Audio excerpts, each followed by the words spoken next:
Hello Surat, કેમ છો? તો આજે મારે જવાનું છે વેલંજા, જ્યાં અમારું ઘર છે ત્યાં જવાનું છે. તો અત્યારે બપોરે તાપ એટલો બધો છે ને કે મેં લગાવી દીધું ક્રીમ અને ફાઇનલી હું થઈ ગઈ રેડી અને મેં બાંધી દીધો દુપટ્ટો. કારણ કે બહાર એટલો બધો તાપ છે કે આપણે કાળા ના પડી જાય, એટલે બાંધી દીધો દુપટ્ટો. ને દુપટ્ટો બાંધ્યા પછી અમે લોકો નીકળી ગયા વેલંજા જવા માટે. પણ રસ્તામાં એટલો બધો તાપ હતો કે અમારી ગાડીને લાગી ગઈ તરસ. તો અમે એને પીવડાવી દીધું પેટ્રોલ. અને પેટ્રોલ પુરાવ્યા પછી અમે લોકો નીકળી ગયા અમારા ગામ જવા માટે. પણ રસ્તામાં એટલી બધી ગરમી હતી, રસ્તા પર તો કોઈ માણસ પણ નહોતું દેખાતું. એટલી બધી ગરમી હતી ને કે વાત ના પૂછો.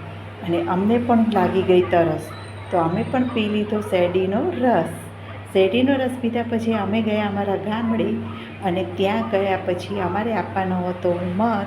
તો આ અમારું ગામડું છે જુઓ. અને ત્યાં પહોંચી ગયા અમે સરકારી શાળામાં, અને ત્યાં અમે આપી દીધો મત.